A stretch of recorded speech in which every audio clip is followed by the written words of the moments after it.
So hello, everyone. My name is Marilyn Shannon, and I will be moderating today's conversation with the power of dialogue. Why the power of dialogue? Because we have to understand each other. We have to listen to each other. And the bridge between dialoguing is listening. From one conversation to the other, from one person to the other. And how are we going to know who each other are? Is through listening and having wonderful conversations that you will be privy to when you listen in on our conversation today. So today, I'm going to first, before we get into all of our conversations and all of our stories, I want to say hi to Chanel. Hi, Chanel. Oh, how are you? Good. You doing all right? I'm very well, thank you. Good. So thank you for being here. It is an absolute pleasure. Where you are talking from. I am coming to you from Cape Town, South Africa. It is 4 o'clock here today, and I am very humbled to be in a room with the amazing people that are in the room with us today. Thank you. Just so all of you know that don't know me, I am an author. I am a life business executive coach. I love doing these kinds of conversations because I am committed to having us all get along and understand each other. And, you know, the things you don't know about are sometimes the things we're scared the most about. But once you get close to something, we eliminate that fear. And there's nothing we can't talk about. And I am passionate about it, getting over stigmas and having us just be real close and understand each other. So I'm going to ask Mary, who, oh my God, I've known Mary for I don't know how many years. She is the most loveliest person I know. She's one of those people that you turn around and you say, you know, there's this woman out there. I'm just glad she's out there somewhere. She's just out there. And that's Mary. I just know she's there. And regardless of whether we talk or we don't talk or we see each other or we don't see each other, she's out there. And she's one of those people. So Mary, just tell us what we're going to be talking about today. Hello, everyone, and thank you, Marilyn. Today we're going to share stories with you about a topic that's difficult to talk about. It's because it's hard to think of nuns as abusers. And so we hope our stories will bring this dark piece of church history into the light so we can change it for others. And I wanted to say that when you hear the stories, try to imagine that there are thousands of other survivors behind each person's story. And they don't all look like us. They're Black, brown, old, young, some survivors from indigenous tribes, some survivors from orphanages. They're everywhere. So please, some look like us, but some look like everyone. So just remember, each story, behind each story, there are thousands of others who were harmed and are still struggling for healing. So I'm just very honored, humbled too, to be here today. And thanks to all of you for checking in. Absolutely. And yes, we want to thank everybody for being here. This is sensitive. And these stories are not easy to tell, and sometimes may not be easy to listen to. But you will, and we will. So in order to get started, I want Dan to just say what you said before, Dan. It was really important. And tell everybody who you are. I'm happy to do that. I am a board member of Survivors Network of Those Abused by Priests. Also on the call, we have Zach Heiner, who's our executive director. And I'm a survivor of priest abuse. And when I was talking with Mary about this this live stream, it occurred to me that the issue of nun abuse is at a point where priest abuse was in the 80s. It's an unrevealed aspect of sex abuse in the Catholic Church. Back in the 80s, the first headlines really hit. Gilbert Goth of Louisiana hit the press as a serial abuser. And I remember reading that article and reflecting on the fact that it happened to me too, but I didn't think that it happened to anybody else. And it was years and years before we discovered that even in the 80s, there were already decades of abuse occurring, tens of thousands of survivors, thousands of priests who had abused. And we now know that at least 7,000 priests have abused in the United States, and we have tens of thousands of survivors. Nun abuse is in the very, very early stages of being revealed, and I don't know how big these numbers will get. We have Terry McKiernan here from bishopsaccountability.org, and he's a historian and an archivist, and he and his organization have been tracking priest abuse for a long time. And the only way that we are getting information about nun abuse is through the hard process of survivors coming forward. There are lists being published by diocese and by religious male orders, but none by religious female orders. And so as we talk today, I think Terry will weigh in, so will Paul Abramson, who's a psychologist, an expert at sexual abuse, an expert witness, and a professor. I believe that we will learn a lot today, but I also think that over the next 2 decades, we are going to discover that the abuse situation among nuns is as terrible and as dark as the abuse situation among priests.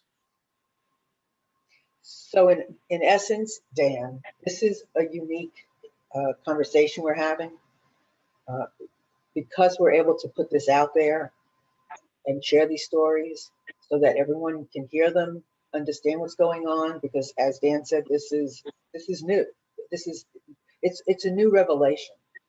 But also because there may be some of you out there who have these experiences, and we want you to know that there's places to go, people to talk to, and you're not alone.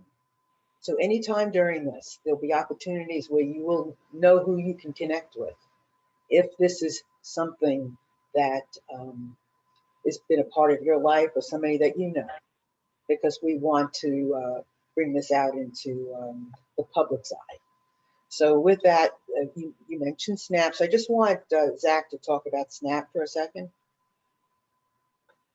Yeah, thank you, Marilyn. Thanks so much for bringing this group together today. And I think it's important that you have the words, the power of dialogue behind you, because that's such a core thing to SNAP. You know, SNAP is a support and advocacy organization that's been around since 1988. It was founded by one woman in Chicago, Barbara Blaine. She was a victim of abuse in Ohio. And when she was in Chicago, she happened to put out an ad in the National Catholic Reporter that just said, hey, if you've been abused by a priest, if so, contact me.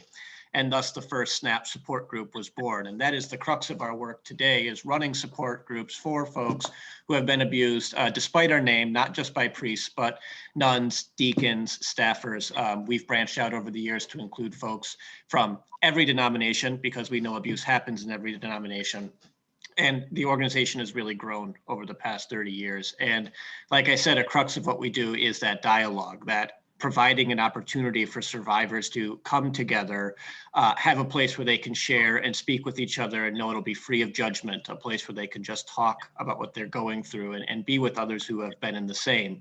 And so in that way, SNAP is very much a grassroots organization. You know, it's pulled up by people, you know, like Mary. She's a wonderful leader, and she pulled together this amazing group of women and to provide them a space for survivors of nuns to speak and share. And I think that's the coolest and most important part of our work. We do a lot of media advocacy as well, legislative advocacy as well, trying to make a change in the institutions and cultures that allow sexual abuse to, unfortunately run rampant across both our country and the world as it is. But by providing these opportunities for survivors to come forward, we add in this element of peer support that can be helpful along the healing journey. And so I'm just grateful that we have the opportunity to hear from these powerful women today. And so that you can see a little bit about what that dialogue can truly mean. Thank you very much, Zach. And along the way, you both are welcome to kind of chime in when you feel it's another good time to kind of summarize or give us another point. But this is, this is really so important. I mean, we've got to get these conversations out there. And it's another, so we're really happy to do this. And next I want to talk to, excuse me, Dr. Paul, who is a professor of psychology at UCLA. So Paul, welcome. Thank you. I also want to say that I'm honored to be part of this group. My full name is Dr. Paul Abramson. I'm a professor of psychology at UCLA. I worked on clergy abuse cases for over 40 years. There's three things that are true about all perpetrators, and these are important to keep in mind. The first is that they put themselves in a position to gain access to kids. The second is that they exploit their position of authority to add credence to the behavior they're doing, that legitimizes it. The third and the most important thing to keep in mind, always keep in mind, is that the greatest threat to a perpetrator is disclosure. They groom their victims not to gain sexual access, but instead to create a bond that will eliminate disclosure, disclosure being telling a parent or telling law enforcement and so on. The durability of the secret of nun abuse is really testimony to the effectiveness to which they've groomed their victims. And their device largely is love or gifts and so forth. They create such a bond with their victim that the victims don't disclose. Now, the psychologically devastating part of this sexual abuse by nuns is that it's no less of a sexual crime and a significant challenge to faith, but it's the betrayal when you realize, or the victim realizes, that it was a calculated and ruthless strategy that at its core has contempt for the psychological needs of its victims. If this nun truly cared about the lifelong psychological needs of her victims, why would she ever saddle that victim with a lifetime of struggling with the impact of sexual abuse? The fact of the matter is that she never cared about her victim, but to get what she wanted, she knew that love was the quickest route and it was the strongest protection against disclosure. Those are my initial thoughts to this. Well, I appreciate that. And again, I'm sure you're going to have more to say as we talk and we discuss all this. So feel free to clarify, to bring up another point, whatever. One of the things I want to mention is not all nuns are abusers. So we want to keep that in mind as we go forward. But there are some. And just like you're going to hear with these stories, they're unexpected. You might have a child who's in parochial school. You want to listen. It doesn't mean that you enter a conversation with, this is bad and that's bad. You just want to open up, and the possibility exists. So please keep an open mind and an open ear to all of these and to what's going on in your life or somebody else's life, because there's a possibility. So Doris, who's coming to us from Germany, would you like to? Yeah, hi, I'm very honored as well to be part of this group and to be here and to be able to listen to your stories. Because I'm here like in a double role. I am a scholar and I've been reading and writing on abuse, especially on abuse of nuns, but also I'm a survivor myself. I'm an ex-nun who has been abused as a nun. And I have been wondering for so many years now why this has never been digged into by other people. You know that Catholic nuns do outnumber Catholic priests by far. And so probably the number of victims of nuns is larger than the number of victims of priests. And still nobody seemed to care for so many years. There are a couple of observations I want to put out there just for you to keep in mind while we are talking. What interests me here as a scholar is that we're used to thinking that a person is either a victim or a perpetrator. And in some cases this is true, but it's not necessarily true. And what interests me is that when we are talking about Catholic nuns who are perpetrators or who are victims, they are kind of invisible in both categories. And I'm really interested into why this is. Why are they so invisible? How do they manage? And what having been an insider into that kind of life, obviously there are many different kinds of congregations, and there are many, many different nuns, and some are very healthy spaces with very flourishing and responsibly acting people, but some aren't. And I would like to shed light on the fact that in many religious congregations, what you have there is really a high demand pressure groups, that put incredible amount of pressure on the nuns that is unbearable. And for so many decades, the core idea was that when you join religious life, you have to be broken in order to function as a nun. And I think that much of the abuse that we are going to talk about is connected with this. And on the other side, it's unimaginable for people who have not lived that kind of life, how cruel and lonesome it is. And I would like to keep that in mind as well, because I think sexual abuse by nuns is in a way much more a taboo. And we're talking here now because it has been a taboo for so long.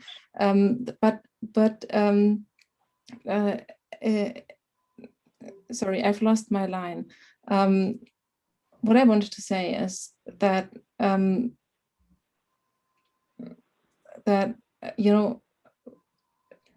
are so many layers to this. Violent women are a taboo anyway in our society. To many people, sexually active women are still a taboo, and sexually violent women are a complete taboo. And then there is this concealed space, hidden kind of world of Catholic, of female congregations, and all of this comes together. What we are talking about here. So there's very much to be unearthed, and I just want to encourage everybody. I assume that there things we're gonna hear will sound incredible to many of us, but just trust there are incredible things going on behind cloistered walls. So we can't, I mean, it's not all the same. I mean, and yet, this is so new, and I am, when I heard these stories, I couldn't believe, a nun? It was the furthest thing I couldn't imagine. And I guess, that's something that we're gonna go into now. And Terry, we're gonna come to you in just a bit, but I want Mary to kind of start. Thank you. This is my brief story. I grew up in East Los Angeles, and I'm a survivor of priest and nun abuse. I went to Catholic schools, and after graduation, I entered the convent, and I too remained for 15 years. As a postulant one day, very unexpectedly, a superior came to me and tapped me on my shoulder and removed me from the safety of my group. I knew to follow her. She took me into her room. She sat in her chair and I kneeled before her, which was the protocol for a postulant. I don't remember what was said before the incident or after the incident, but I remember with clarity that she took my face between her hands and she kissed me all over. I left her room with the same feelings I had when I was raped as a child by the parish priest. I felt alone, abandoned, ashamed, detached, and confused. Years after I left the convent, this story surfaced. I had buried it.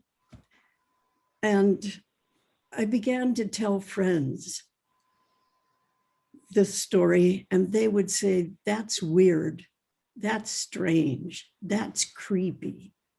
But never would they say that was abuse. And it was only recently that I had to name the event for myself. It was not just creepy. It was an abuse of power and a crossing of boundaries with serious sexual and religious overtones for a survivor like me. It complicated, it compounded a deeper wound. I am better now. And I want to leave you with 3 thoughts. It was never our fault. We can get better. We do get better. And we really need each other. We can't do this healing work alone. Thank you, Mary. Kate? Good morning. I'm Bishop Kate Finnegan, and I'm a bishop in a small Celtic Christian church. And this is my story. From the age of 15, I was groomed and sexually abused for several years by Sister Juanita Bartow, a Sister of Mercy in Monte Cristi High School, a school owned by the Brooklyn Diocese in Astoria, Queens, New York City. I've been very public about this, and I have named her and them for many years. The abuse happened in the school, in her classroom, in locked visiting parlors, on school buses, in the convent, on retreats, in her family home, and in my parents' home in New York City, and in our vacation cabin in New Jersey. My parents and my family, including my elderly Irish grandmother, were all groomed by this sister to trust her. Devout Catholic families never suspected that nuns would sexually abuse anyone, much less a youth. So she spent weekends and weeks on vacation with us. She flirted with my male relatives. Both of them were married New York City police officers. She wasn't shy. And they figured she was just drunk at a family party. The abuse was suspected by the sisters, and I was told that personally by the sister who was vocation director when I later applied to enter the convent. The abuse had stopped by then because I stopped her. But I was blamed by the superiors who rejected my application to become a sister based on, as they put it, suspicion of an immoral relationship.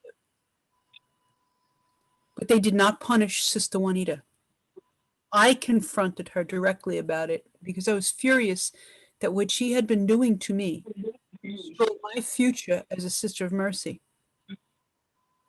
The following year, I was accepted into the convent with no explanation of what changed. And then I was stalked by this sister, and I was actually protected by 3 other sisters who saw it happening at a community retreat center. I stayed for a few years.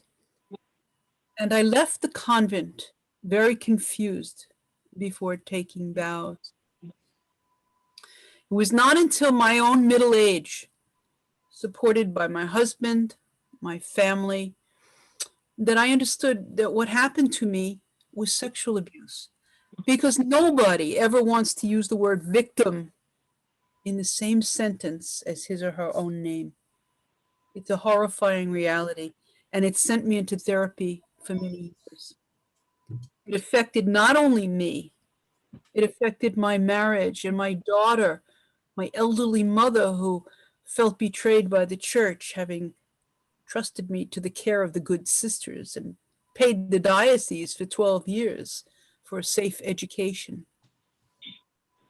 By my middle age, the sisters were then legally protected by the New York State statute of limitations when I first reported it all back in the early 1990s. And I had the help of an excellent and well-known attorney to represent me then. But they were protected and did not need to respond. 10 years they ignored me. I went back to them in 2003. Sister Juanita, when confronted originally by the community in the early 90s and by their attorney, laughed about the abuse, admitted it, and blamed me for it. That we got back from their attorney. Finally, after years, the New York State statute of limitations window was open on sexual abuse. And my case was filed by my attorney, Ben Andriazzi of Harrisburg. And in 2020, just last October, my case was resolved with the Brooklyn Diocese and the Sisters of Mercy. 50 years after she raped me. 50 years later. What's the lesson? It's never, ever too late for you or somebody you love to begin the healing process. And there's help there. Hold abusers and those who protect accountable. The church and the sisters and the Brooklyn Diocese never cared or inquired about my faith, much less my psychological welfare, or the effect this abuse may have had on it. I never cared about my faith, but I did not allow the abuser or the church to destroy my faith. It wasn't theirs to have. So my advice is protect your children, protect them. Okay, so I know everybody needs to absorb this. And anyone that's listening to it, I know you need to take a moment. But I want to ask Kate, so you didn't lose your faith over this. You were able to separate out your faith from the action, right? That's important for people out here to listen to. This is important to preserve our religions, to reserve our faith, to reserve our connections. Because of an abuser doesn't mean they get to take your power away in what you believe. They are not it. They're hiding out there, but they are not it. Well put. Anne? Yes. Did you? Hi, I'm Anne. Hey, Anne. I'm 63 and from Missouri, and my 8th grade teacher, a nun, stole my adolescence. That sounds big and weird, but my experiences in my teens don't match with my peers when they reflect on dating and proms and college choices.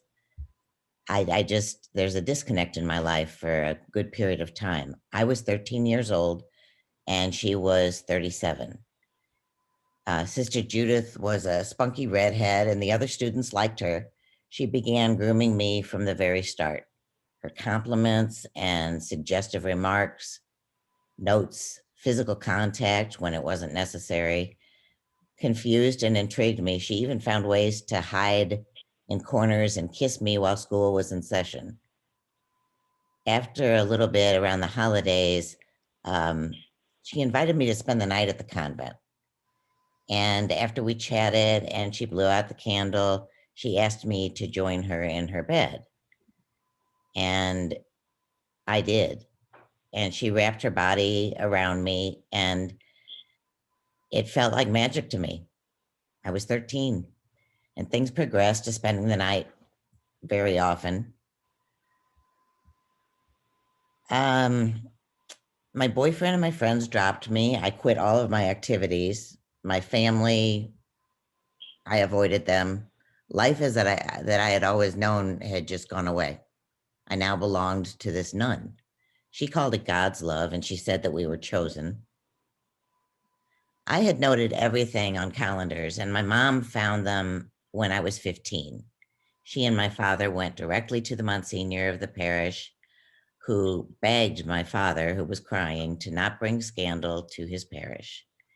And the Monsignor promised to handle the situation internally. Then my family became my enemy because they tried to keep Judy and me apart. And the sexual part didn't stop until I was almost 20 years old. Decades later, my therapist said to me one day, "Anne, a pedophile is a pedophile is a pedophile." How had I never seen that? I felt stupid.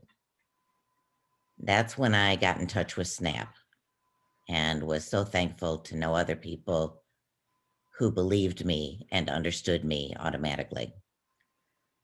Trying to realize that Judy's love was abuse forced me to have to reframe everything that I believed since I was 13. This bride of Christ abused her power. She stole my innocence, confident that she would never face consequences. The church protects its clergy instead of the kids that they physically and spiritually rape. They don't practice what they preach, yet they're believed with blind faith. They count on it. I have landed as an atheist, and I'm comfortable with that. I tried everything else, but it all seems like a man-made fairy tale. And I just have problem with authority figures and trust. It's rightfully so. Thank you. And I just want to ask you one question, if you will clarify. It is rightfully so that from the age of 13 to 20, that you wouldn't recognize what was going on. It's rightfully so. But can you say why that was? The grooming. The grooming. She made an enemy. She wrote me letters saying, "Someday your parents are going to crawl on their knees to me." But before my parents found out, they had, as Kate was saying, groomed my family also. Mhm. They came to our house. We went on out-of-town trips. They involved my mother. My mother lost all of her friends, and she was totally shocked. So I don't envy the position that she put my parents in. And yeah. I mean, when you're that young, you really don't have a base sometimes of what is wrong. And your feelings are fresh and your hormones are jumping and What do you you don't know? Yeah, what do you know? What do you know? Right. So, Right. you know, and as it goes, I mean, you learn a certain thing or you're involved in something and, you know, it just keeps on going. What do you know? And that's what happens here. So, Anne, thank you very much. I'm sure you'll have some more time to chime in again. So Thank let's you. go to Virginia. Thank you, Marilyn. My pleasure. Thank you. My name's Virginia June, and Virginia, this is a can I interrupt you 1 second? I just want to let everybody know that because of what we're talking about, Facebook is not allowing this conversation, but that's how they look at it. We still have the video and we can use it any way we want. Maybe we'll be able to put it back on Facebook, maybe we won't, but we'll have this video to do something with. So I'm treating it as in a Facebook, hello. If you choose to put this back on, we hope you do. This is important conversations. This is not something to shy away from. This is not something to block. Why? There's no reason to do that. This is important. So please, if you're listening, please put this back on. And if you're not, I'm sorry you're not. I mean, you could really be helping a lot of people because you have the airwaves to do it. But so Virginia, go ahead, I'm sorry. Thanks, Marilyn. My name's Virginia June, and this is a short review of my sexual abuse. I met Sister Pat Kulwicki, who was a Sister of Mercy, at the age of 14 when I attended Our Lady of Mercy High School in Farmington Hills, Michigan. She quickly became my confidant, my friend, and my teacher. She always made me feel very special, with gifts, with attention. That started a 10-year journey of sexual abuse that did not end until I went to treatment for drug and alcohol addiction at the age of 25. My primary therapist at that time asked me if I wanted to continue this quote unquote relationship with Pat. And I told her that I wanted it to end. We all met for a conjoint session, and I explained to Pat that this was over. Sister Pat then threatened to commit suicide. My therapist gave her the number to suicide prevention, and I was overwhelmed with guilt that I might be responsible for somebody's death because I stopped a horrifying relationship. I contacted the Detroit Archdiocese to report the sexual abuse, but they told me that they did not handle issues with the religious orders, that I would need to go directly to them. I was exhausted. I had just told the principal of Mercy High School, and she did nothing but blame me. It wasn't until 2.5 years ago that I saw an interview with Mary Dispenza on a news broadcast talking about nuns' sexual abuse and SNAP. I couldn't believe it. That's when I reached out and contacted Mary. Someone would actually understand what I went through. I did speak to an attorney, but unfortunately, Michigan has a statute of limitations of 5 years. I share my story so that others may know that they are not alone.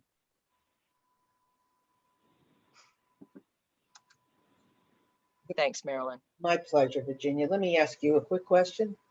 Because of all of this, and because you've been able to begin to speak up, what has that done for you? It's only been recently that I have spoke up, and it has really given me sustenance, especially the support group that I belong to. It's given me a voice, and I did an interview with CBS, which other people came forward. They contacted me through that interview. They found me via Facebook. They found me and they reached out, and that really gave me hope that healing is possible across the board, that other people are living this horrible secret. Thank you. Thank you. My pleasure. Becky?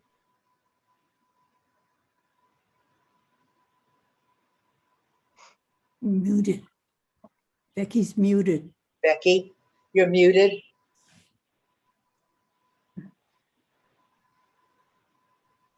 In 1954, I entered the convent of the School Sisters of Notre Dame at age 13. I took my first vows at age 20, but I was extremely depressed. And so I asked if I could see the nun psychologist of the order, and I was given permission to do so. Having such a sheltered background, I did not recognize that in her therapy, her sexual fondling was really not part of therapy. This was something else. Eventually, I left the order, but I still stayed in contact with her as a therapist because I had so many adjustments to make, having been in the convent at such an early age. I was sharing an apartment with another of her clients, and I came home from school one day and found the police were in my apartment because this woman had attempted suicide. She was pregnant. And at that point, Sister Olivia dropped me as a client and referred me to a male psychiatrist. Now that psychiatrist put drugs, liquor, and sex into our therapy. Eventually, I got away from him when I married my husband, and we had a couple of kids, but I was suffering from PTSD. So I turned back to the therapist, and that was Sister Olivia. When I told her what had happened in tears, she took off her clothes from the neck to the waist and started nursing me as if I was a child. After about 2 or 3 times of this, I said, there's something wrong with this. I don't want it. And she stopped, and then I left. Later, the PTSD got worse, and I have been hospitalized multiple times, including one was a suicide attempt. A woman psychiatrist told me that this was abuse, and if I wanted to get better, I had to do something about the therapists who had abused me. I didn't believe her. I didn't believe this was abuse. So at the master's level, I researched it, and I discovered that this was violated every professional and ethical standard for any counseling profession. And so I decided that I would report this to the convent. And the convent responded by saying, when you left the order, you told us, you wrote a note that you would not hold us responsible for anything. When I went to the Archbishop, he blamed me. When I went to the papal nuncio, he sent me back to the Archbishop. So I decided to go to civil authorities.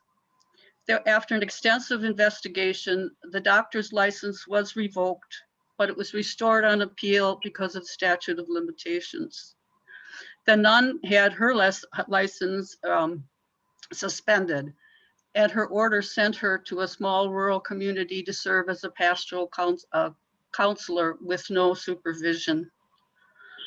I tried my best to do what I could to make this all visible to the world. This was the 80s. So I wrote a book called Couched in Silence. It was for consumers. And we changed the law in Wisconsin, so this is now a crime. And just recently, I have written a novel addressing this issue called A Statute with Limitations. And I speak out because I want other people's family not to go through what my family has gone through. Becky, thank you so much.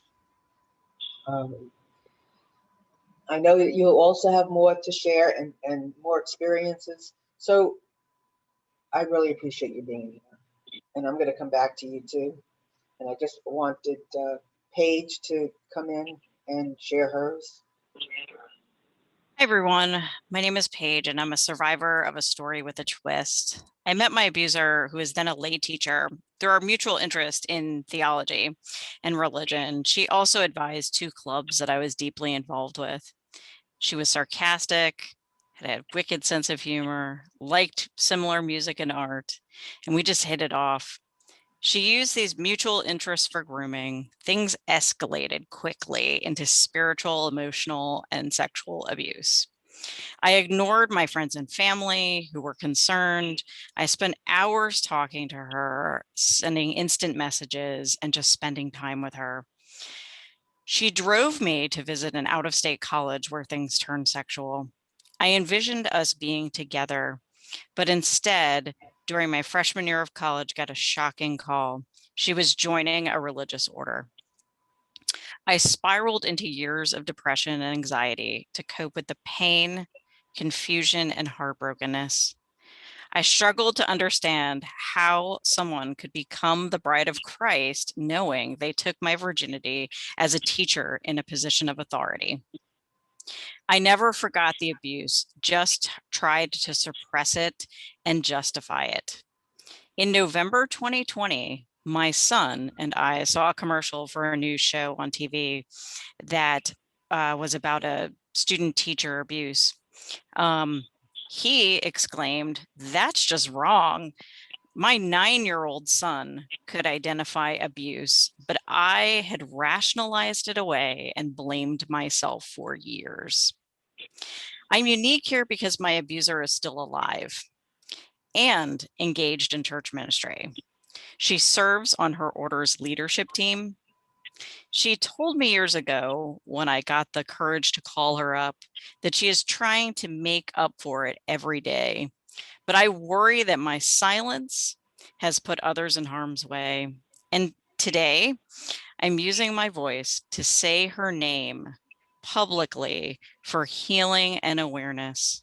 Sister Anne Marie Paul.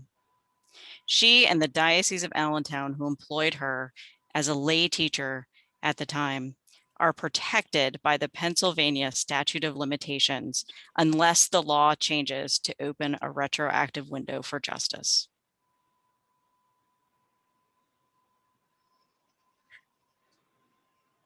Each of your stories, my silence builds. That's all I can say. With each of your stories, my silence builds. It's almost like you leave me. Nancy? I'm Nancy, and here's my story. I went to Catholic school in Port Jefferson, New York for first grade, second grade. And then one day, my teacher, who was a nun, pulled me aside and said, I have to teach you. And with that, she reached both hands into my underwear and she groped around and was verbally admiring me. All I could say was, I'm going to tell my mother on you. Several months later, I had to have my tonsils out at the local hospital, and it was a hospital staffed by the same order of nuns. In the middle of the night, I woke up with a nun's head in my crotch, and I yelled and screamed and kicked, and she ran away into the night. Now, after each of these odd episodes, I did tell my mother, and she was puzzled. But then she finally said, you know, many nuns are just not quite right in the head. And she said, the thing you have to do is avoid them totally. And soon after, she transferred me to public school. So what was the damage to me? Well, a lifetime of avoiding nuns. And I was no longer sure that God loved me. As an adult, I really wanted to get closer to our loving and merciful God. But I had some baggage in the way. So what was healing for me? I told my story. I did report this officially to the diocese in Rockville Center, New York, and they listened and they took action. I joined SNAP, and then I finally asked myself the important question, why would I ever let anybody stand in my way of a relationship with God? It was an obvious answer for me, and for me, that was healing. Thank you, Nancy. And I want to go to Terry in a moment, but I do want to say, so you're hearing all kinds of stories. They have overlaps. They're very different. And, you know, they are about speaking out. They are about speaking up. You know, these women at a prime time in their growing up have had their identity shaken up. So if you can sit back and you can see these women now who carry some baggage, but also carry lots of power, lots of strength, lots of courage. This is a testament to what the work is that these women have done and what they're doing together. This is so very important. Because in order to be able to make a difference, you got to be able to speak about it, right? We have to be able to share these stories no matter how hard they are, and we have to be able to listen. And that's what we're doing. So I really do thank you all. And, you know, it's amazing what you've all been through and that you can be here sharing it. But I do thank you. So I want to get into some more of that. Chanel, did you have anything that you wanted to ask at this moment before we go on? I don't know that I wanted to ask anything. Okay. I guess it is a question. I know that there's a lot of work going on now in the changes in limitations for prosecution, and your voices are the voices that are making those changes happen. what is that being a part, such an integral part of that process? How has that contributed to the telling of your story? You mean like knowing that some of the work that's being done, and that, let's say Paige is out there, doing legislation, or people. I mean, Becky's story. I mean, these are huge steps for the women and men that come behind you. How do you feel about that? What do you think about that in and of itself, that contribution? That's a huge contribution. Well, I think there's nothing like the power of stories. So I believe stories change people, and the gift of people coming forward telling their stories, like everyone today, can and does make a difference. More than policies and principles, it's listening to somebody's life. And the other thing that I have a lot of heart around is what we call look back windows, or windows of opportunity. And they've been given throughout many states, and it gives survivors a certain period, usually 3 years, to come forward, especially survivors of child abuse, and they can file a suit and they can hold their abusers accountable. However, all the more difficult for cases having to do with nuns. And somebody else can probably speak to this, but it's hard to get nuns' first and last names. It's hard to get records. It's just a great big challenge, but the windows have given me hope, because it'll be a long time before statutes of limitations change. I think, Mary, you and I chatted once before about something, and it's always stayed with me. I think that, these nuns they're abusers anyway. It's almost as though that they have a safe place to go to abuse, where they're protected. I mean, there are people who are just abusers. Yes. Some of them are. And Marilyn, this is Yes. Dr. Paul. I Yes. want to say something to this. Yes. Because this is my area of expertise working in this litigation. It's not necessary or essential that those records become apparent, because at some level, the credibility of the survivor is testimony to going forward. And what's often done in those sorts of cases where, let's say, the records are either unretrievable or they've been destroyed, whatever else, there are other strategies that are used to overcome that. And one, of course, is, as I just mentioned, is the credibility of the victim. But secondly, is the search for other victims of that abuser. It is rarely the case that this abuser has selected one victim, that this is just part of their modus operandi of operating as a nun or as a priest and so forth. Many have countless victims. So there's also an attempt to bring a second, to locate a second victim of the same person, because there's almost like a quantum leap in the credibility if two people who don't know each other come forward with the same story. And litigation is really, certainly civil litigation, is divided into two aspects. One of which is the liability of the perpetrator and the structure that hid and protected them. And one of the ideas in this is notice. Did the infrastructure know about it? Did someone above this person know about it? Did the order know about it, and so forth? And the other part, which is all the stories you're hearing, is the pain and suffering. That's ultimately what civil litigation is about. It empowers survivors by being able to confront and articulate the pain and suffering. It is obviously an obstacle if you can't get records, and as Mary stated, you can't find last names and so forth. But if you have a diligent attorney who often work hand in hand with private investigators, they do their best to get as much information as possible. Mhm. Right. I'd like So- to comment. Recently, Okay. there was an article done on the Global Sisters Report, and the person who did the story approached the School Sisters of Notre Dame to ask them about Sister Olivia, and they denied that anything had ever happened. But luckily, I had the records.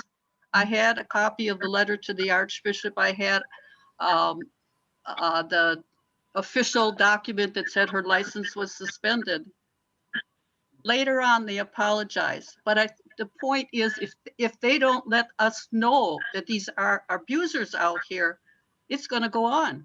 Somebody has got, when we have a regular sexual abuse person out there, we tell it in the community, don't we? Because that protects other people and other people can come forward. But the nuns are hiding it. Oh, they consistently, and that's true of most of the cases. We only get it because of the power of the civil litigation. I mean, we keep going and going and going until we force them to reveal them. They have no interest in revealing them, and they'll deny them to your face. This But if we come forward with independent, this is obviously a unique situation, independent disclosures of what happened, where you can show that the survivors did not know each other at all, it adds enormous credibility to pursuing these kinds of cases. And, you know, we keep suing and suing and suing and do what we can to get those records. And as you know, there was an order where they had to keep records, where at the diocese level or the parish level, they had to keep records of abusers, but they were never to turn them over to civil authorities. But we ultimately, in many of these cases, got those records, and they're horrifying. I mean, what these disclosures were horrifying. And of course, they just moved, this is the priest, let's say, they'd move the priest around or send him to a retreat or whatever else, and they'd just abuse again and again and again. You know, I'm working on one case where it was 6 brothers. He'd go through every single one of them. And, you know, the parents adored him, and he'd be part of he'd married, there's one daughter, married her, come to dinner, whatever else. That was the part that I started this discussion with disclosure. Disclosure is the greatest threat to a nun, to a priest, sexually abusing nun or priest. And they're going to do everything possible to create a bond through gifts, through love, through flattery, through all those kinds of things, and sometimes threat. And the durability, the secret, is really a function of how successfully what they did most successfully is how they groomed their victims, their survivors. It's the super secrecy. You know, I mean. Yeah, exactly. It's like exactly. super secrecy. I mean, you're touching upon something that is almost so sacred. I mean, we've all heard stories of abuse, right? Where there's secret, you know, God, I don't even want to go into them. However, this is like the ultimate in secrecy. This is the ultimate. But it's also Yeah. Yes, it's also the ultimate in grooming. They were so successful in getting their victims to believe that it was love, that it was a special relationship in God's eye, that all those sorts of things. Now, there's also, you know, it's hard to think that if a nun would do the abuse. You've got that going for them as well. But the power of their grooming, how successful their grooming was. The grooming is really to prohibit disclosure. Right, and that grooming occurs by osmosis even before that grooming occurs. I mean, you go into this already with some, you know, notion that this is, you know, a sacred relationship, not a sexual one, but an intimate one that's different than that. But it starts to happen. It's already like there. And so Kat wants to say something. Kate wants to say something, but I want to say something to her. When she said the name of her abuser, she said it loud and clear, with no remorse, no fear, no nothing. And that was like, I want to just comment to you about that. So go ahead, what were you going to say? I think what we're talking about today is far more serious than the priest abuse in one sense. All of this is horrible. The nuns have had 40+ years to watch the mistakes the bishops made. They've watched the bishops, they've ridiculed the bishops, they've pointed fingers at them, and they haven't learned a damn thing about how to treat victims. The nuns are doing far worse damage because they're doing it intentionally and knowingly. They know the mistakes the church has made universally, and they are making those same mistakes now, ignoring their victims, lying about the abusers, and hiding them. The dynamics that we're talking about with nuns is very different than male priesthood. The dynamics among sisters is incestuous love of each other. You don't find that brotherhood in the priesthood, especially the secular priesthood. But in the religious orders of nuns, you find this affection, and a genuine, good, and holy affection. But it goes corrupt when it protects their own who are abusers. Circle the wagons. It's not just one bishop protecting his buddy and moving him around. It's a whole community that circles the wagons. You don't find that in secular priesthood. They don't care about each other. They protect their own asses. But with nuns, they protect each other. And that's the dynamic we're facing. You talk about a blue wall, well, this is its own kind of black and white wall. And it's very real. It's very deep, and it's very, very old. And then it would you, at the same time, it is then protected by the fact that women are nurturers. And then, I mean, we're talking about litigation, and you have to prove that you are of a certain type of standing, that you are believable when you are the one that has been abused. That is, I mean, I don't even know how to comprehend something like that. Yeah, and you have to come out and tell your story. I just want to say something about this. Okay, hold on one second, and then I want to go to Doris after you, Doctor. After you, yes, go ahead, Paul. So there's a nuance to that. The believability is often credited and also acknowledged by, in litigation sense, by plaintiffs' experts, by plaintiffs' attorneys, and so forth. It's when the litigation proceeds and the attorneys who represent the church will go against, obviously attack your credibility. So it's not that you're not believed or survivors are not believed. It's often the case that they're, vigorously believed by their attorneys, by the psychologists who've spent time with them and so forth.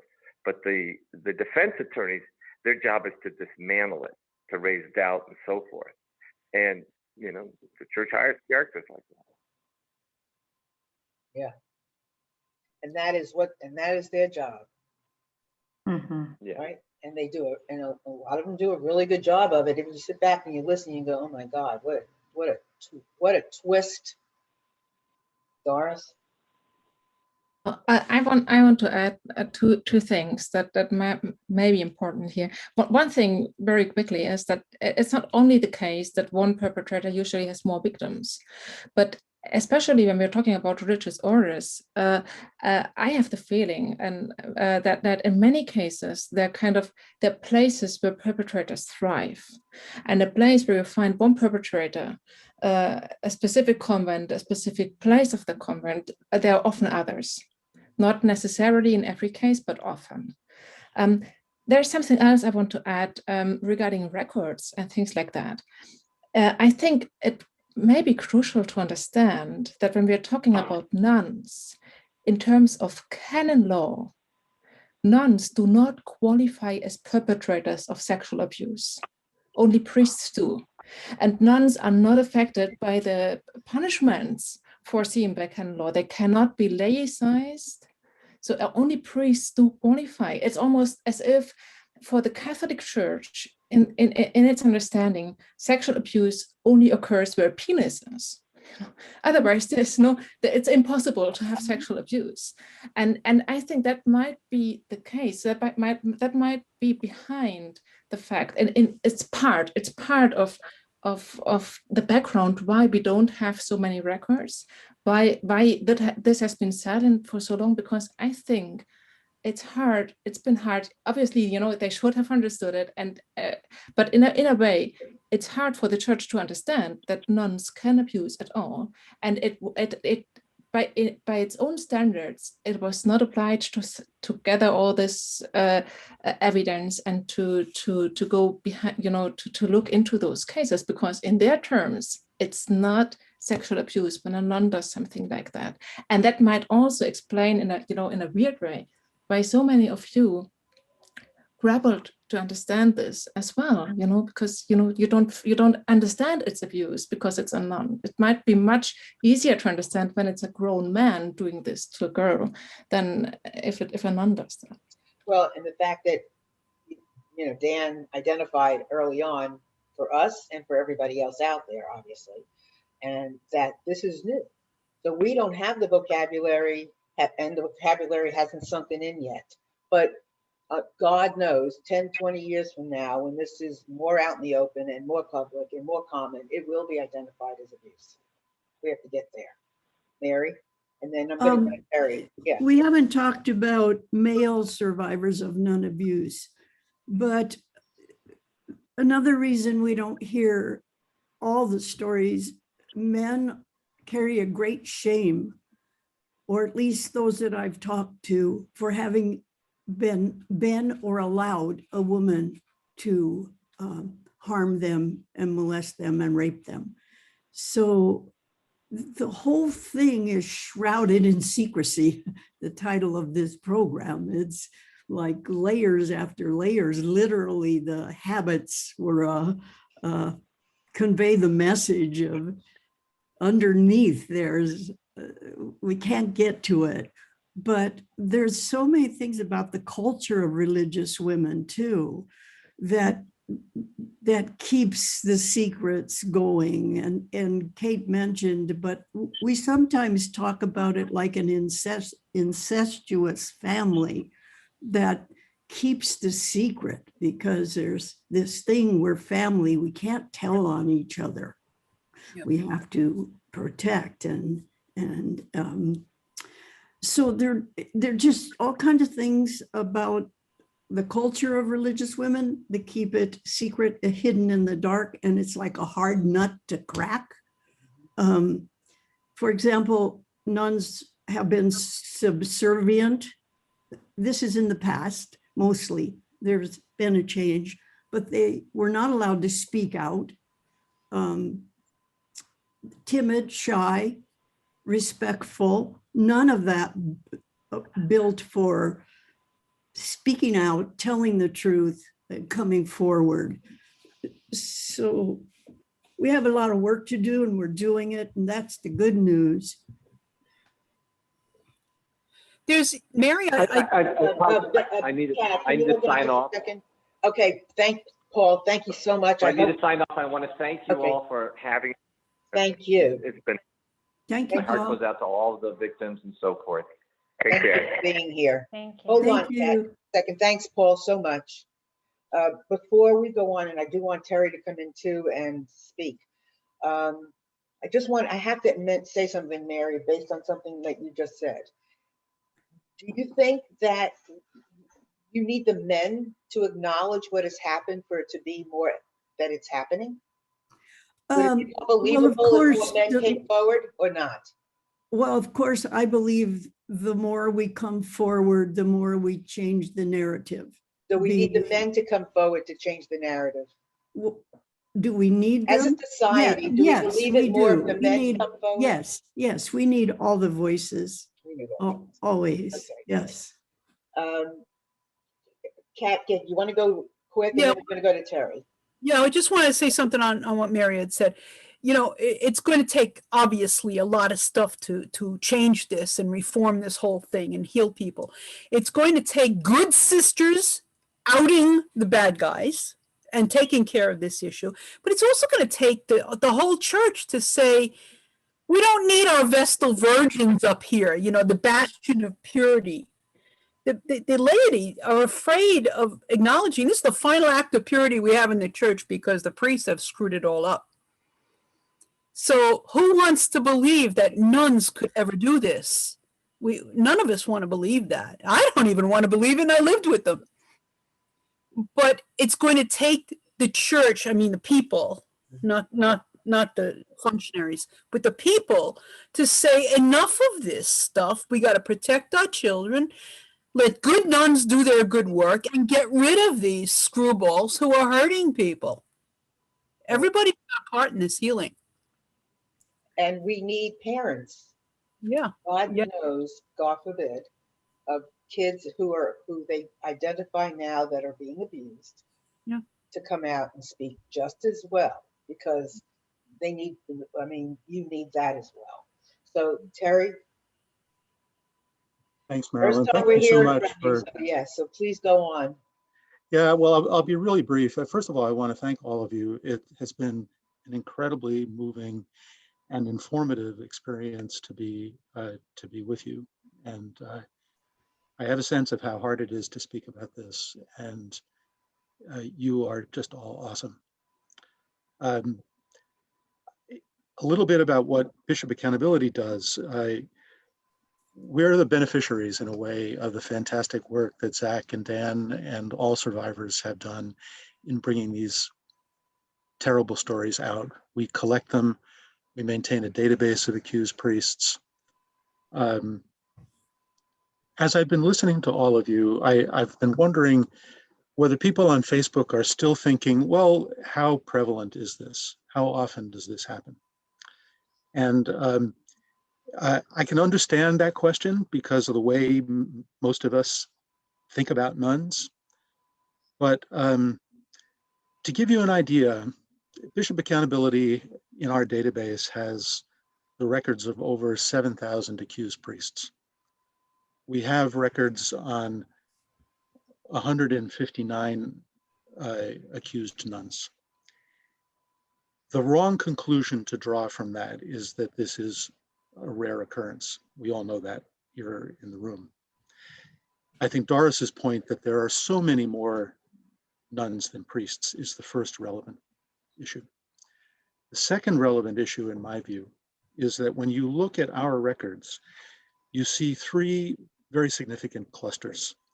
A lot of nuns accused in Alaska, where they were doing missionary work and they were in a remote location.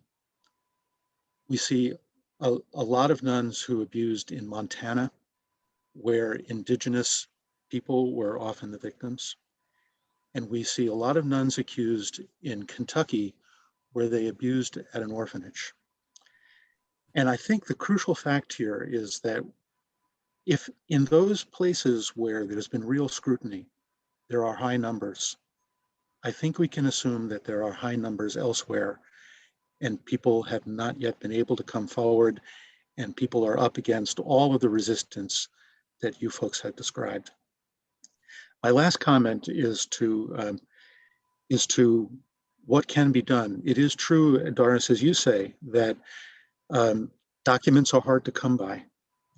And I think it's also true that, as I just said, that places are really crucial in all of this. But as I hear you, my reaction is your witness is the document. And your witness is so powerful.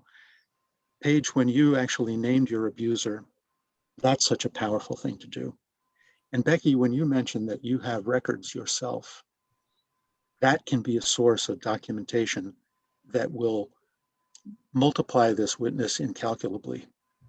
So my last image is, when I look at the screen here, I imagine the camera moving back and more screens appearing until there are thousands and thousands and thousands of screens. And what you are doing, and what Marilyn and Mary, you have helped to do, is to begin that process of multiplying the screens so we finally have a full picture of what went on here. Wow. Well said, Terry. You came at the perfect time. Yeah, thank you. And Dan, something to say?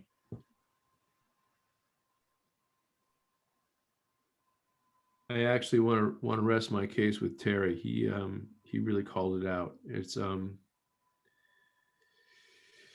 There are thousands of survivors of nuns, and there are thousands of nuns who've abused, and we're just starting the process. Mhm. So let me ask you, I have something I want to do with all of you, but anybody have any questions to ask or comment about somebody else's story or your own at this point? Or anything about healing, anything about anything right now? Well, healing can happen, and I'd like to remind survivors that we're here and they're not alone. And please, please reach out. And we'll be giving resource list at the end Yes. For you to make contact. Right. And one other thing, I want to invite the nuns to join with us in this work. They're the other half of the story. And there are, as you mentioned, we mentioned good nuns, nuns that care. They want to clean this mess up. They want survivors to have justice and healing. So please join us in our work. Absolutely. Anybody else? Feel free. Well, maybe you will. Go ahead. Yes. I have a question, and maybe this is to Zach or it's to anyone, but what can someone who is watching this who maybe thinks that there's something going on at their parish or would like to get involved, what can they do? How can they get involved? How can they help uplift voices, participate in holding space for people? How do we get involved to make sure that these stories continue to be told and these people continue to be heard? How do we get involved to help? I think that's a really great question, Chanel. I'm glad that you asked that. And I think, there's multiple ways that people can get involved in this.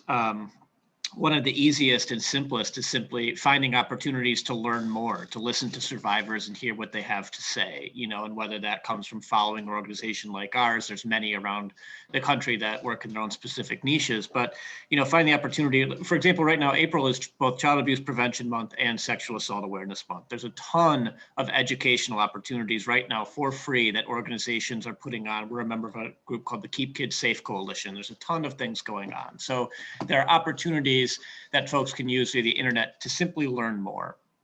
I think that for folks who want to get, to a little bit heavier of a lift and do a little bit more to provide opportunities for folks to come forward, it starts with doing things like asking local church officials, what are you doing to prevent abuse? What's your plan? What's your list look like? Your list of accused that have been put out. Why is that it? Trying to encourage folks, church officials especially, to put the names of nuns on their list of abusers. That's important. I also think that there's an ability to get involved in legislative advocacy. As we've talked about, one of the best ways to get this information out in the public is provide survivors with the opportunity to have their day in court, to have an opportunity at justice, and to share their story in a way that's meaningful, not just for them, but for the community. Identifying abusers and enablers helps keep kids safe today and into the future. And so if we do things like open the window that's currently being battled on in Pennsylvania, or that was opened recently in states like New York, California, when we give survivors the opportunity to come forward and share their stories, folks come forward and share their stories. We've seen this in literally every state. So I think for those kind of folks, get connected with an organization like ours, an organization like Child USA, learn about the history and the context of this, thanks to the great work that the folks at Bishop Accountability are doing, and then talk to your legislators about it. Ask what they're doing to protect children and support survivors. There's a ton of work that needs to be done that's ongoing right now. We're always in need of more folks to spread the message and share the word. So send me an email and I'm happy to help. But I would say that the biggest thing is learning about what's going on in your community and looking for those local opportunities. And I want to add to that how important it is to do this on video. I mean, yes, do it any way you can, but to be seen is very important so that people know what you look like, because unfortunately, one of the things we have to get over in our own head is those judgments of what somebody looks like that might have been abused. And, we make up pictures. So people need to see you.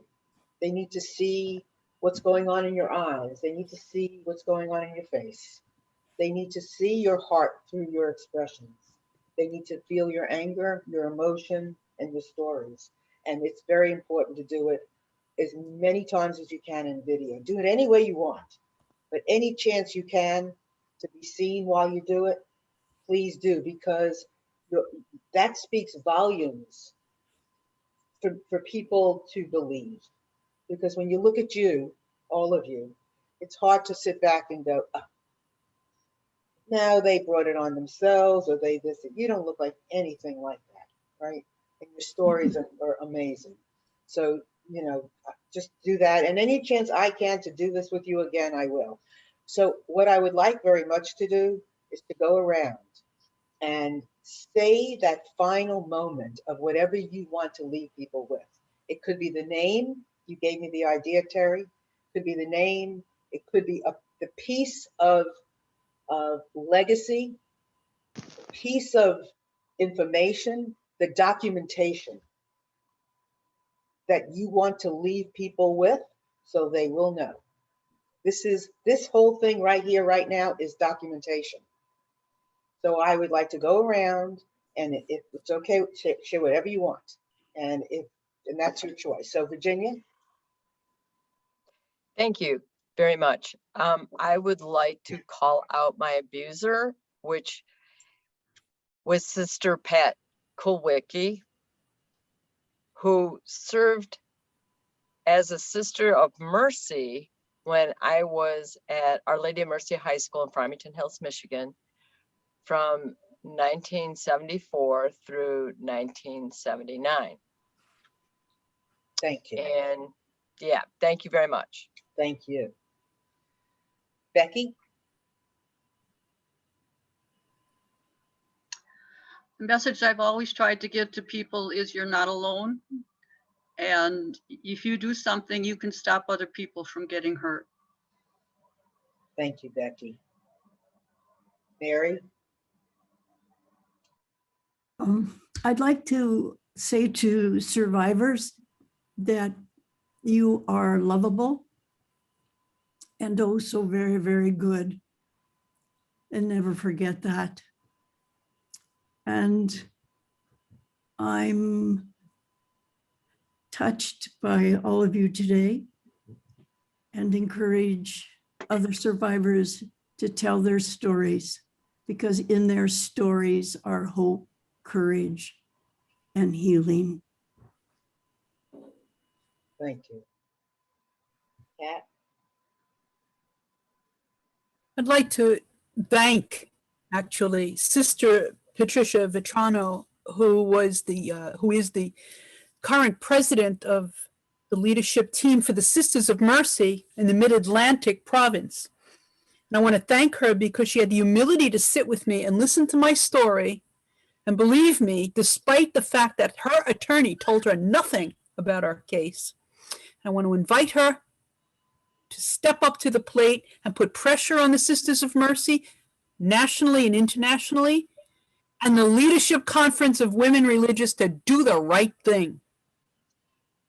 And I open up an invitation for anyone, any sister, anybody who wants to come on here, wants to start a conversation, please do just contact me. Here's my information, and we can start talking. Paige? So as I mentioned, my abuser is still in ministry. And for me, the biggest concern that I've had as I've reclaimed my narrative is that I want to make sure that if she is abusing others, that they hear my story and are able to come forward. And know that they don't have to suffer in silence, that they can start to heal. And I know that I'm beginning to heal. This is, even though I've dealt with the scars for decades, I feel like I've just recently ripped open a bandage. And I think participating and speaking for me is an opportunity to, you know, grow new skin and share that with others. And, you know, being on the younger side, recognizing that this still happens and will continue to happen unless we speak out and protect our children. Amen. Thank you. Anne? My abuser was Sister Judith Rose Fisher, and she died like the day after she was deposed when I did a lawsuit against her, and that was hard. Sorry, dogs heard the cats. And I think it's important for parents of kids to really listen up and face things. It doesn't have to rock their faith, but they need to not have this blind faith of telling their kids to respect and honor the word of because they are holier than thou, and form a buddy system. You know, never let your kid go into a convent or a rectory alone. Don't let the altar boys or girls go back and change vestments alone, you know, and some of that has taken place now with protections, and that teachers and leaders are properly vetted, like thoroughly, and that they tell on each other, that it's commanded that they speak up. Perfect. And Nancy? Well, my story was one that was different because it was almost like this particular Sister Mary Joseph, was casting a big net. And I wonder, over the years, I'm sure I wasn't the only one, because I was an inappropriate victim. I'm sure as she cast the net, and also the nun who was kind of attacked me in the night, don't have a name for her, but there was something that was pathologically wrong with some of the sisters in that particular order. They did good work as far as teaching and taking care of the sick, but there was a sickness amongst them. And I'm sure there's other people like me. Was I harmed over the years? No, it was a 2-shot incident. But how many shots were fired in Port Jefferson, New York? And if there's anybody, especially if they're my age, you figure it's the late 50s, if they tell their story, if they come forward, it's not a matter for me for litigation. There was no money that I wanted. Just telling the story and just hoping that anybody else's faith wasn't just knocked off its rocker. I'd love them to come forward and just feel healed like I do. Yeah, kind of like a renewed faith. The other thing that just sparked something in me, which something you said, Nancy, I don't know exactly what it was, but you know, very often, fortunately, when there's been abuse, the victim also becomes an abuser. And some people out there might be sitting on the fact that maybe they didn't start off feeling that way, and all of a sudden they were abused, and then that's what they learned. So, you know, there's opportunities for you to come forward as well. Gentlemen, Dan, any final words? Yeah, this has been, despite my work for the last 25 years in this arena, I'm surprised and blown away by what I've heard. Every time I hear a story, I'm affected. And I love to be in the data and the numbers because it's more comfortable for me in some ways to put a big bow around the big picture, which is what I enjoy. My ask of female religious leaders, superior generals, et cetera, is that they produce lists, that they disclose their lists, so that we can begin to work on understanding the network and the web of hurt and deceit. And I say to those people, to those leaders, that your church and your order won't be destroyed by this. It'll be strengthened. But we really need to identify. There's many more than 159. It's probably a huge multiple on that. So let's begin to get those lists together. And that the church can do for us. That's their gift to us, is to give us these names. Thank you. Good point. And Terry, anything final on your part? No, I'd like to second that motion. And Zach, you made this point also in a different way. We've got a list on our website of all the lists that they've put together so far. So I would encourage anyone who's listening to this to, as Zach has said, contact the bishop and say, add the religious sisters to your list, add the religious orders to your list. And Dan, I think you're absolutely right.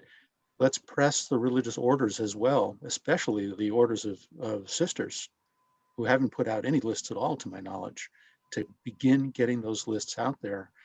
And lastly, I'd encourage anyone in the audience who's moved by what you women have told us today, to get in touch with SNAP, to get in touch with Mary, who's an absolute force of nature. And you can feel safe there.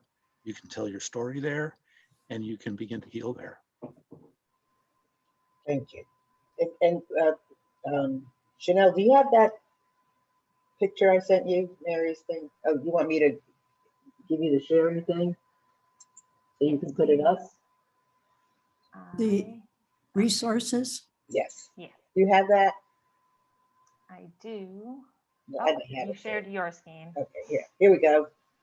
Can you all see it? Yes, it Can could you be see made it? full screen. Mhm. Bigger. There we go. 425-644-2468.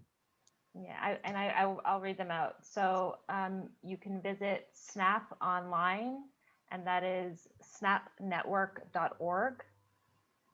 You can contact Mary directly. Her email is mcdisppenza@comcast.net.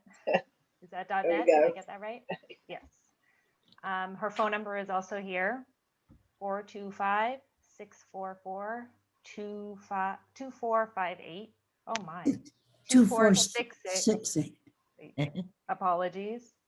And bishop-accountability.org is another resource, and that is, and now I can't see you, of course. Bishop, B-I-S-H-O-P. Terrence. It's Terry, correct? Yeah, that's and checked. And Terry, and that's where lists are published as well. And Okay. That it? That's it. I will share this to Marilyn's page if we can get this video up. I will also share it everywhere I possibly can. So with Facebook not covering it, does that mean that anyone who tried to call in or chat was not able to? Yeah, I tried to keep in touch with anybody that was posting about not being able to view. Gotcha. I'm going to spend the remainder of the day trying to get it online and get it out. So we'll put it on Facebook. We'll put it on YouTube. Yeah, we'll get it out there. So we'll put it on YouTube and yeah. You know, but it was, and I still have the video on. I still am recording. So I'm going to thank everybody for listening.